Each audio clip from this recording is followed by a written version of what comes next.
ഇന്ന് പ്രായമായവരിൽ ഏകദേശം ഒരു 45-50 വയസ്സ് കഴിഞ്ഞിട്ടുള്ള സ്ത്രീകളാവട്ടെ പുരുഷന്മാരാവട്ടെ ഇവരിൽ ഏറ്റവും അധികം കണ്ടുവരുന്ന ഒരു ബുദ്ധിമുട്ടാണ് വെരിക്കോസ് വെയിൻസ്. കാലുകൾ ഭയങ്കരമായിട്ട് ഒരു കടച്ചിൽ, വേദന എന്നല്ല അവരൊരു കടച്ചിൽ എന്നുള്ള ആ ഒരു ടേമാണ് യൂസ് ചെയ്യാറ്. രാവിലെ ഒരു 15 മിനിറ്റോ അല്ലെങ്കിൽ ഒരു 30 മിനിറ്റ് നന്നായിട്ടൊരു നടത്തം നമ്മുടെ ശരീരത്തിന് കൊടുക്കണം.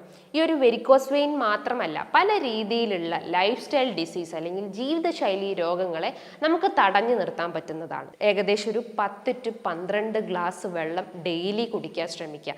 ഭക്ഷണത്തിൻ്റെ ഒരു ഹാഫ് ആൻ അവർ മുൻപായിട്ടോ അല്ലെങ്കിൽ ഭക്ഷണത്തിൻ്റെ ഹാഫ് ആൻ അവർ ശേഷമായിട്ടും കഴിക്കാൻ ശ്രമിക്കുക. ഹായ്, ഞാൻ doctor Juhi Das, QNB health കെയറിലെ ഹോമിയോപ്പത്തിക് ഫിസിഷ്യനാണ്.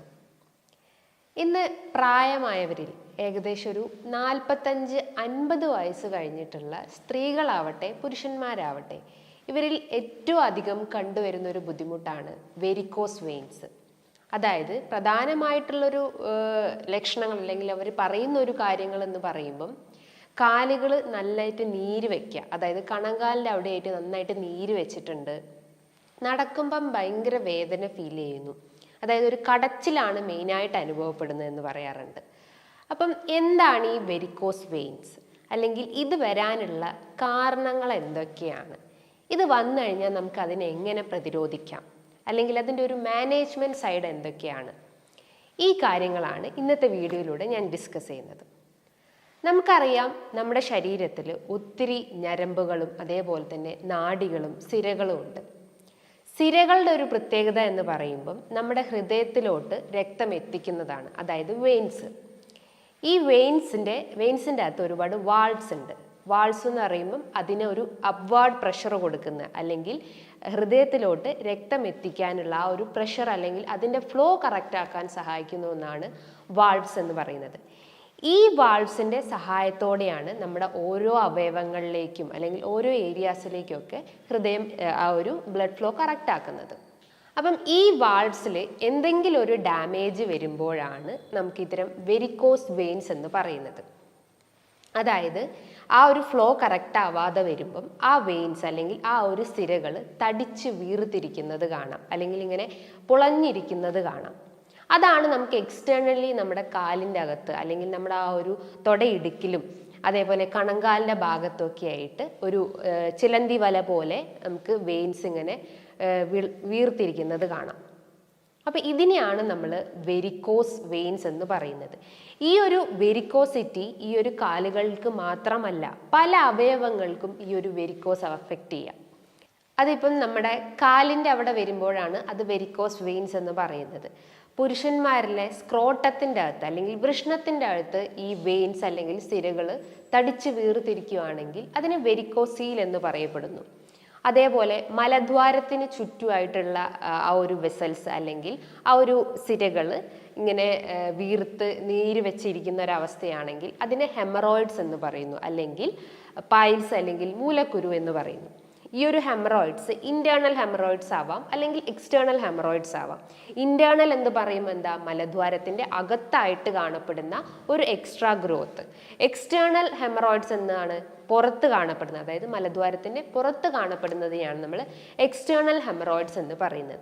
അപ്പോൾ ഓരോ അവയവങ്ങൾക്കും ഈ ഒരു വെരിക്കോസ് അഫക്റ്റ് ചെയ്യാം, അല്ലെങ്കിൽ ഈ ഓരോ അവയവങ്ങൾക്ക് സപ്ലൈ ചെയ്യുന്ന ഇത്തരം സിരകൾക്ക് ഇത്തരം ഡാമേജുകൾ സംഭവിക്കാം. അതിൻ്റെ ഒരു മെയിൻ കാരണം ഞാൻ തുടക്കത്തിൽ തന്നെ പറഞ്ഞു, വാൾസിൽ ഉണ്ടാവുന്ന ഒരു ഇൻസഫിഷ്യൻസി അല്ലെങ്കിൽ ആ ഒരു വാൾസ് വീക്ക് ആവുന്ന അവസ്ഥ കൊണ്ടാണ് ഇത്തരം വെയിൻസ് ഇങ്ങനെ തടിച്ച് വീർത്തിരിക്കുന്ന ഒരു അവസ്ഥ കാണപ്പെടുന്നത്. ഇത് ഏറ്റവും അധികം 70% സ്ത്രീകളിലാണ് ഏറ്റവും അധികം കാണപ്പെടുന്നത്.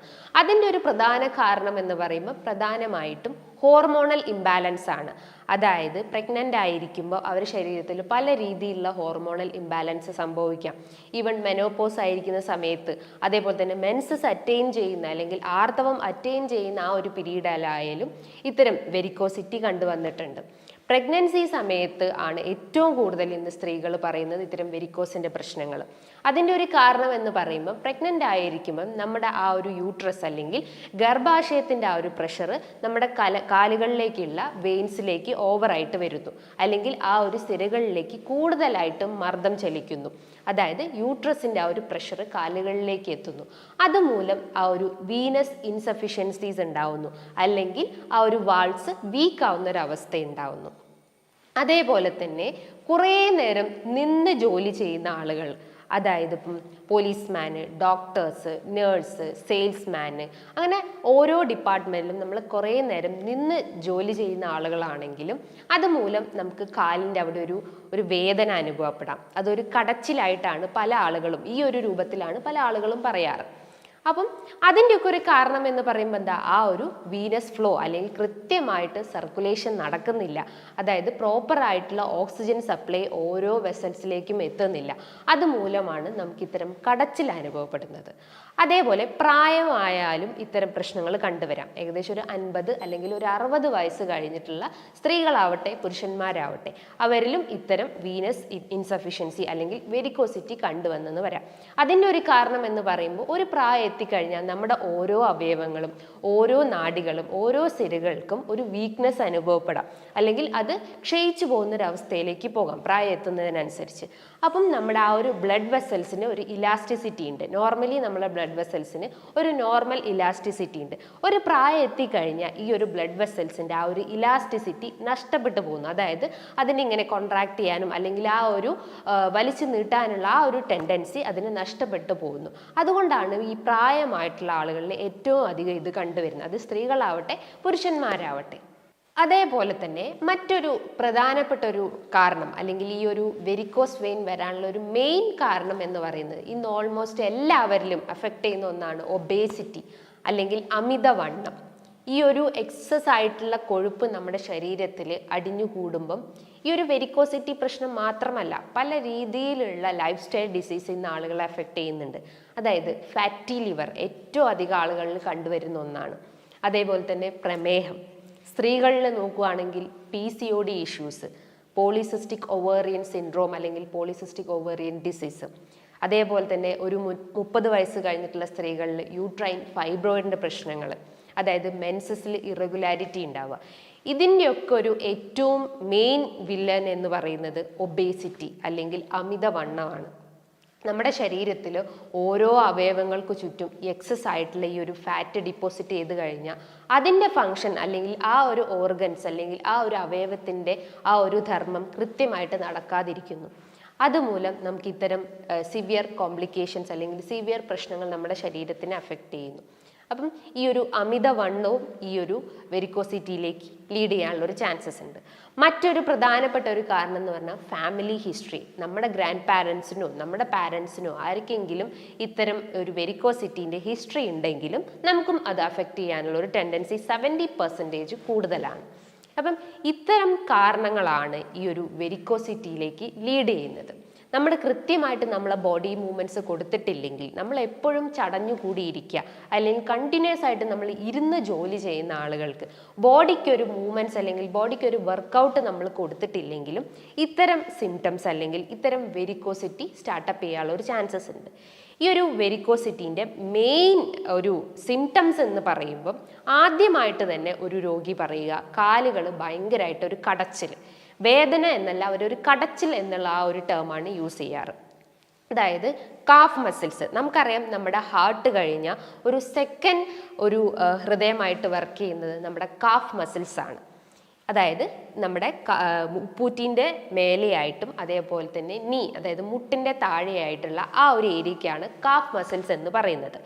ഈ ഒരു കാഫ് മസിൽസ് കൺട്രാക്ട് ചെയ്യുമ്പോൾ, അതായത് ആ ഒരു കൺട്രാക്ഷനും റിലാക്സേഷൻ്റെയും സഹായത്തോടെയാണ് ഓരോ അവയവങ്ങളിലേക്കും അല്ലെങ്കിൽ ഹൃദയത്തിലേക്ക് ഈ ഒരു ബ്ലഡ് ഫ്ലോ എത്തിക്കുന്നത്. ആ ഒരു കൺട്രാക്ഷൻ്റെ സഹായത്തോടെയാണ് ആ വാൾസ് വർക്ക് ചെയ്യുന്നത്.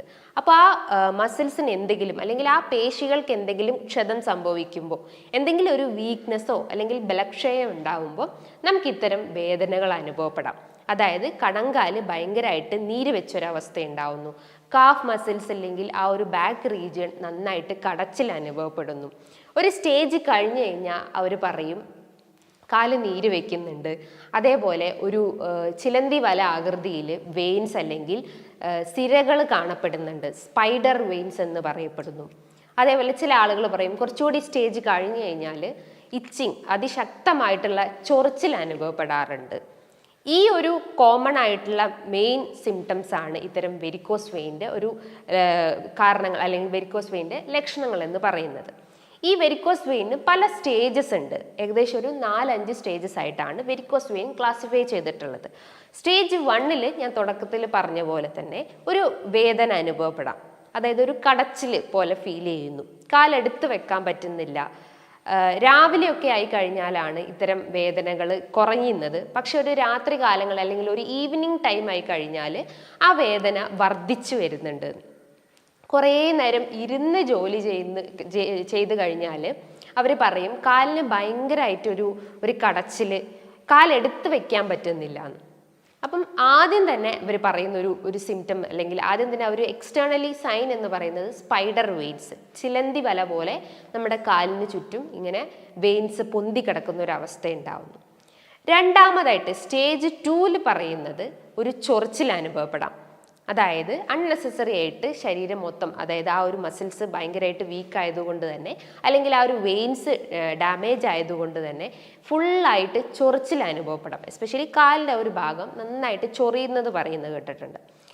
അതേപോലെ തന്നെ ചില ആളുകൾ പറയും ചൊറിച്ചിലിനോടൊപ്പം തന്നെ ഒരു പുകച്ചിൽ, എന്തോ ഒരു ബേണിംഗ് സെൻസേഷൻ ഉണ്ടാവുന്നു, ഒരു മുളകൊക്കെ അരച്ച് തേച്ചൊരു ഫീലിംഗ് ഉണ്ടാവുന്നു. ഒരു സ്റ്റേജ് 3 എത്തിക്കഴിഞ്ഞാൽ കാലെല്ലാം കൂടി വീർത്തിരിക്കുന്നു. അതായത് വെയിൻസ് അല്ലെങ്കിൽ സിരകൾ ഇങ്ങനെ തടിച്ച് വീർത്തിരിക്കുന്ന ഒരവസ്ഥ ഉണ്ടാവുന്നു. എഡിമ അല്ലെങ്കിൽ കണങ്കാലൊക്കെ നീര് വെച്ചൊരവസ്ഥ ഉണ്ടാവുന്നു. ഒരു സ്റ്റേജ് 4 നോക്കുകയാണെങ്കിൽ ആ ഒരു ഡിസ്കളറേഷൻ കാണപ്പെടുന്നു. അതായത് ഒരു ബ്ലാക്ക് ബ്രൗണിഷ് അല്ലെങ്കിൽ ഒരു ബ്ലൂയിഷ് ഡിസ്കളറേഷൻ അല്ലെങ്കിൽ ഒരു നീലിച്ചൊരവസ്ഥ നമ്മുടെ കാലിൻ്റെ അവിടെ കാണപ്പെടുന്നുണ്ട്. ഒരു സ്റ്റേജ് 5 ആണെങ്കിൽ ആ ഒരു ഡിസ്കളറേഷൻ കുറച്ചുകൂടി എൻലാർജ്ഡ് ആയിട്ടുണ്ടാവും അല്ലെങ്കിൽ കുറച്ചുകൂടി വികസിച്ചിട്ടുണ്ടാവാം. അപ്പം നമുക്ക് കൂടുതലായിട്ടും ചൊറിയാനുള്ളൊരു ടെൻഡൻസി വരുന്നു. ചൊറിഞ്ഞ് ആ ഒരു ഏരിയ പൊട്ടിപ്പോകുന്നു, അല്ലെങ്കിൽ ബ്ലഡ് വെസൽസ് ഡാമേജ് ആവുന്നു, അല്ലെങ്കിൽ സിരകൾ ഡാമേജ് ആയി പോകുന്നു. അങ്ങനെ അത് അൾസറിലേക്ക് ലീഡ് ചെയ്യുന്നു. അതായത് ആ ഒരു സർഫസ് തന്നെ, അതായത് നമ്മുടെ ആ ഒരു സ്കിന്നിൻ്റെ ഒരു സൂപ്പർഫിഷ്യൽ സർഫസ് തന്നെ കംപ്ലീറ്റ് ആയിട്ട് ഡാമേജ് ആയി പോകുന്നു. ഒരു അൾസർ അല്ലെങ്കിൽ ഒരു നോൺ ഹീലിംഗ് അൾസറിലേക്ക് അത് ലീഡ് ചെയ്യുന്നു. ഒരു എൻഡ് സ്റ്റേജ് അല്ലെങ്കിൽ ഒരു സ്റ്റേജ് 6 നോക്കുകയാണെങ്കിൽ ആ ഒരു അൾസറിൽ നിന്ന് രക്തം വരുന്നു, അല്ലെങ്കിൽ ചലം അല്ലെങ്കിൽ പസ് അല്ലെങ്കിൽ ഒരു ബ്ലീഡിങ് പോലെ കാണപ്പെടുന്നു. ഈ ഒരു 6 സ്റ്റേജിൽ ഒതുങ്ങുന്നതാണ് വെരിക്കോസ് വെയിൻസ് എന്ന് പറയുന്നത്. അപ്പോൾ ഇത്രയും കോംപ്ലിക്കേറ്റഡ് ആയിട്ടുള്ള ഒരു കേസ് നിങ്ങളിങ്ങനെ വെച്ചുകൊണ്ടിരുന്നു കഴിഞ്ഞാൽ പല രീതിയിലുള്ള മറ്റ് പ്രശ്നങ്ങളിലേക്ക് ലീഡ് ചെയ്യും. അതായത് ഒരു സ്റ്റേജ് കഴിഞ്ഞാൽ ചിലപ്പം കാല് മുറിച്ച് കളയേണ്ട ഒരു അവസ്ഥ ഉണ്ടാവുന്നു. അപ്പം നിങ്ങൾ തുടക്കത്തിൽ തന്നെ ഇത്തരം സിംറ്റംസ് അല്ലെങ്കിൽ കാലിൻ്റെ ആ ഒരു വെയിൻസ് ഒക്കെ ഇങ്ങനെ ഒരു സ്പൈഡർ വെയിൻസ് പോലെ കാണപ്പെടുകയാണെങ്കിൽ നിങ്ങൾ തീർച്ചയായിട്ടും ഒരു ഡോക്ടറെ കൺസൾട്ട് ചെയ്തിട്ട് കൃത്യമായിട്ട് മരുന്നുകൾ എടുക്കേണ്ടതാണ്. ഈ ഒരു വെരിക്കോസ് വെയിൻ്റെ ഒരു ടെസ്റ്റ് എന്ന് പറയുമ്പം ഡോപ്ലർ വീനസ് സ്റ്റഡിയാണ്. അതായത് നമ്മുടെ വെയിൻസ് എത്രത്തോളം എഫക്റ്റീവ് ആണ് അല്ലെങ്കിൽ എത്രത്തോളം ഫങ്ഷനിങ് ആണ് എന്നറിയാൻ വേണ്ടിയിട്ടാണ് ഈ ഒരു ഡോപ്ലർ വീനസ് സ്റ്റഡി ചെയ്യുന്നത്. ഇത് ചെയ്തു കഴിഞ്ഞാൽ നമുക്ക് ആ ഒരു ഇൻസഫിഷ്യൻസി ഉണ്ടോ അല്ലെങ്കിൽ ഇംപ്രോപ്പർ ആണോ എന്നറിയാൻ പറ്റുന്നതാണ്. ഇതിന് നിങ്ങൾ കൃത്യമായിട്ട് ഒരു എക്സസൈസ് ആണ് മെയിനായിട്ട് ചെയ്യേണ്ടത്. അപ്പം ഞാൻ പറഞ്ഞു അമിതവണ്ണം ഇതിൻ്റെ ഒരു കാരണമാണെന്ന് പറഞ്ഞു. അപ്പം നമ്മൾ എന്ത് ചെയ്യണം? നന്നായിട്ട് വർക്കൗട്ട് ചെയ്യുക. അതായത് ശരീരം നന്നായിട്ട് വേർക്കുന്ന രീതിയിൽ വർക്കൗട്ട് ചെയ്യാൻ ശ്രമിക്കുക. അതായത് രാവിലെ ഒരു 15 മിനിറ്റോ അല്ലെങ്കിൽ ഒരു 30 മിനിറ്റ് നന്നായിട്ടൊരു നടത്തം നമ്മുടെ ശരീരത്തിന് കൊടുക്കണം. ഈ ഒരു വെരിക്കോസ് വെയിൻ മാത്രമല്ല, പല രീതിയിലുള്ള ലൈഫ് സ്റ്റൈൽ ഡിസീസ് അല്ലെങ്കിൽ ജീവിതശൈലി രോഗങ്ങളെ നമുക്ക് തടഞ്ഞു നിർത്താൻ പറ്റുന്നതാണ്. അപ്പം കൃത്യമായിട്ട് എക്സസൈസ് അല്ലെങ്കിൽ ഒരു നടത്തം മെയിൻറ്റെയിൻ ചെയ്യാൻ ശ്രമിക്കാം. മറ്റൊരു എക്സസൈസ് എന്ന് പറയുമ്പം നമ്മുടെ കണങ്കാല് ജസ്റ്റ് ഒന്ന് ഫ്ലോറിൽ വെക്കുക, എന്നിട്ട് അപ്പ് ആൻഡ് ഡൗൺ ജസ്റ്റ് ഒന്ന് ലിഫ്റ്റ് ചെയ്യുക. ഇങ്ങനെ ഒരു അപ്പ് ആൻഡ് ഡൗൺ ലിഫ്റ്റ് ചെയ്യുക. ഇത് ഏകദേശം ഒരു 15 സെക്കൻഡ് അല്ലെങ്കിൽ ഒരു 10 സെക്കൻഡ് നിങ്ങൾ കൃത്യമായിട്ട് ചെയ്യാൻ ശ്രമിക്കുക. ഒരു 5-10 മിനിറ്റ് കംപ്ലീറ്റ് ആയിട്ട് ഇങ്ങനെ ചെയ്യാൻ ശ്രമിക്കുക. അതായത് ആംഗിൾ ഇങ്ങനെ വെച്ചിട്ട് അല്ലെങ്കിൽ കണങ്കാല് നമ്മൾ കാല് ജസ്റ്റ് ഫ്ലോറിൽ വെച്ചിട്ട് അപ്പ് ആൻഡ് ഡൗൺ ജസ്റ്റ് ഇങ്ങനെ ഒന്ന് ലിഫ്റ്റ് ചെയ്യുക. അതേപോലെ തന്നെ നിങ്ങളുടെ ഹീൽ അല്ലെങ്കിൽ ഉപ്പൂറ്റീൻ്റെ ഭാഗവും ഇതേപോലെ തന്നെ അപ്പ് ആൻഡ് ഡൗൺ ലിഫ്റ്റ് ചെയ്യാൻ ശ്രമിക്കുക. ഇങ്ങനെ ചെയ്യുമ്പം കാലിൻ്റെ ആ ഒരു കടച്ചിലിൻ്റെ പ്രശ്നങ്ങൾ നമുക്ക് കംപ്ലീറ്റ് ആയിട്ട് റെഡ്യൂസ് ചെയ്യാൻ പറ്റുന്നതാണ്. അതേപോലെ ഈ കുറേ നേരം നിന്ന് ജോലി ചെയ്യുന്ന ഒരു കാരണമാണ് ഇതിലേക്ക് ലീഡ് ചെയ്യുന്നത് പറഞ്ഞു. അപ്പം നമ്മൾ ആ ഒരു ഒരു സ്റ്റാൻഡിങ് പൊസിഷൻ കഴിവതും കുറയ്ക്കാൻ ശ്രമിക്കുക. ഒരു 1 അവർ നമ്മൾ നിന്ന് ജോലി ചെയ്തിട്ടുണ്ടെങ്കിൽ ഒരു 15 മിനിറ്റോ അല്ലെങ്കിൽ ഒരു 20 മിനിറ്റ് നന്നായിട്ട് റെസ്റ്റ് കൊടുക്കുക.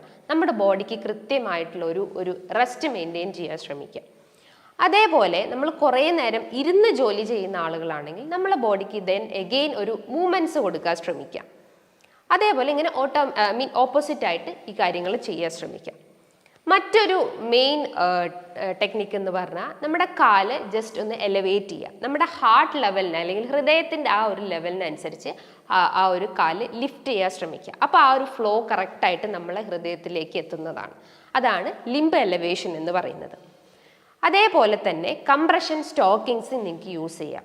അത് നൈറ്റ് ടൈമിൽ വേണ്ട, ഡേ ടൈമിൽ യൂസ് ചെയ്യാൻ ശ്രമിക്കുക. അതായത് നമ്മുടെ ആ ഒരു നീ പാർട്ടും അതേപോലെ തന്നെ ഹീൽ റീജണും കവർ ചെയ്യുന്ന രീതിയിലുള്ള കംപ്രഷൻ സ്റ്റോക്കിങ്സ് യൂസ് ചെയ്യാൻ ശ്രമിക്കുക. നിങ്ങളുടെ ഡയറ്റ് ഫോക്കസ് ചെയ്യുകയാണെങ്കിൽ വിറ്റാമിൻ ഡി, വിറ്റാമിൻ ഇ പോലത്തെ, വിറ്റാമിൻ കെ പോലത്തെ ഭക്ഷണങ്ങൾ നല്ല രീതിയിൽ എടുക്കാൻ ശ്രമിക്കുക. ചെറിയ മത്സ്യങ്ങൾ, ഒമേഗ 3 ഫാറ്റി ആസിഡ്സ് നീർക്കെട്ടിനെ കുറയ്ക്കുന്ന ഏറ്റവും വലിയൊരു ഇൻഗ്രീഡിയൻ്റ് ആണ്. അതേപോലെ തന്നെ നട്ട്സ് ഐറ്റംസ് എടുക്കാം. ബദാം, വാൽനട്ട്, പിസ്ത, അതേപോലെ തന്നെ കാഷ്യൂ, ഗ്രൗണ്ട് നട്ട്. ഇതൊക്കെ നമ്മുടെ ശരീരത്തിൽ എന്തെങ്കിലും നീർക്കെട്ടോ അല്ലെങ്കിൽ എക്സസ് ആയിട്ടുള്ള ഫാറ്റ് ഉണ്ടെങ്കിൽ അതിനെ ബേൺ ഔട്ട് ചെയ്യാൻ സഹായിക്കുന്നതാണ്. അതേപോലെ തന്നെ കാർബ്സിൻ്റെ അളവ് കംപ്ലീറ്റ് ആയിട്ട് കട്ട് ചെയ്യാൻ ശ്രമിക്കാം. അമിതവണ്ണമാണ് ഇതിൻ്റെ ഒരു റീസൺ എന്ന് പറഞ്ഞു. അപ്പോൾ ഇതെന്ത് ചെയ്യണം? നമ്മുടെ ഡയറ്റിൽ നിന്ന് കൃത്യമായിട്ടുള്ള ആ ഒരു കാർബ്സിൻ്റെ അളവ് കംപ്ലീറ്റ് ആയിട്ട് അവോയ്ഡ് ചെയ്യാൻ ശ്രമിക്കുക. പകരം എന്ത് ചെയ്യണം? പ്രോട്ടീൻസിൻ്റെ അളവും അതേപോലെ തന്നെ ഫൈബറിൻ്റെ അളവും കൂട്ടാൻ ശ്രമിക്കുക. അപ്പം ദഹനത്തിൻ്റെ പ്രശ്നങ്ങളോ അല്ലെങ്കിൽ ഇനിയിപ്പോൾ ഹെമറോയിഡ്സിൻ്റെ ഒക്കെ ഇഷ്യൂസ് ഉണ്ടെങ്കിൽ ഫൈബർ ഇൻടേക്ക് കൂട്ടിക്കഴിഞ്ഞാൽ നമ്മുടെ ദഹനം കുറച്ചുകൂടി ഒന്ന് ഇമ്പ്രൂവ് ആവും. നമ്മുടെ മലം കുറച്ച് കട്ടിയായിട്ടുള്ളത് കുറച്ചുകൂടി സോഫ്റ്റ് ആവാനുള്ള ഒരു ചാൻസസ് ഉണ്ട്. അപ്പം ഫൈബർ അടങ്ങിയിട്ടുള്ള ഭക്ഷണങ്ങൾ എടുക്കാൻ ശ്രമിക്കുക. നല്ല പോലെ ഉറക്കം മെയിൻറ്റെയിൻ ചെയ്യാൻ ശ്രമിക്കുക. ഒരു 7 മണിക്കൂർ മുതൽ 8 മണിക്കൂർ കൃത്യമായിട്ട് ഉറങ്ങാൻ ശ്രമിക്കുക. അതേപോലെ തന്നെ കൃത്യമായ അളവിൽ നമ്മളെ ബോഡി ഹൈഡ്രേറ്റ് ചെയ്യുക. ഏകദേശം ഒരു 10 to 12 ഗ്ലാസ് വെള്ളം ഡെയിലി കുടിക്കാൻ ശ്രമിക്കുക. ഭക്ഷണത്തിൻ്റെ ഒരു ഹാഫ് ആൻ അവർ മുൻപായിട്ടോ അല്ലെങ്കിൽ ഭക്ഷണത്തിൻ്റെ ഹാഫ് ആൻ അവർ ശേഷമായിട്ടും കഴിക്കാൻ ശ്രമിക്കുക. ഇങ്ങനെ കൃത്യമായിട്ട് നിങ്ങൾ ഓരോന്നോരോന്ന് നിങ്ങളെ ലൈഫിൽ ഫോക്കസ് ചെയ്ത് കഴിഞ്ഞാൽ ഇത്തരം വേദനകളും അല്ലെങ്കിൽ ഇത്തരം കോംപ്ലിക്കേഷൻസ് ലീഡ് ചെയ്യുന്നത് നമുക്ക് കുറയ്ക്കാൻ പറ്റുന്നതാണ്. ഹോമിയോപ്പതിയിൽ ഈ ഒരു വെരിക്കോസ് വെയിൻസിന് ഒത്തിരി മെഡിസിൻസ് അവൈലബിൾ ആണ്. ഇനി ഇതുമായി ബന്ധപ്പെട്ട് നിങ്ങൾക്ക് എന്തെങ്കിലും സംശയങ്ങളുണ്ടെങ്കിൽ താഴെ കാണുന്ന നമ്പറിൽ ബന്ധപ്പെടാവുന്നതാണ്. നല്ലൊരു ഹെൽത്ത് ടോപ്പിക്കുമായി വീണ്ടും കാണാം. Thank you.